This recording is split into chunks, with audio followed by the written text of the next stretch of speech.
رتبہ بھی خدا دیتا ہے.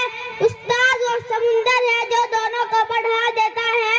اسٹیج پر تشریف فرما علماء کرام اور میرے عزیز ساتھیوں، السلام علیکم.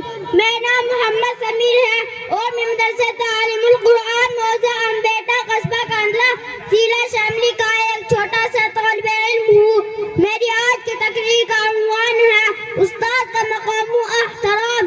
محترم سامعین، یہ استاد کیا ہے؟ استاد کسے کہتے ہیں؟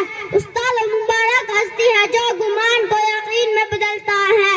استاد وہ پھول ہے جو اپنی خوشبو سے معاشرے میں علم و امن کا پیغام دیتے ہیں.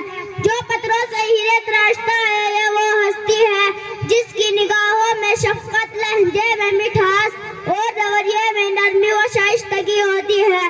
وہ استاد کہلاتا ہے. استاد تو وہ ہستی ہے جو ہاتھوں میں جنگنوں لیے شمس و قمر کی آنکھوں میں آنکھ ڈال کر کہتے ہیں میں اپنی زہرا کے ذرے ذرے کو خود چمکنا سکھا رہا ہوں. وہ حضرت استاد اور شاگرد دکھائی ہے، مگر افسوس طلباء کا حال ایسا ہو گیا ہے کہ وہ استاد کی عزت نہیں کرتے.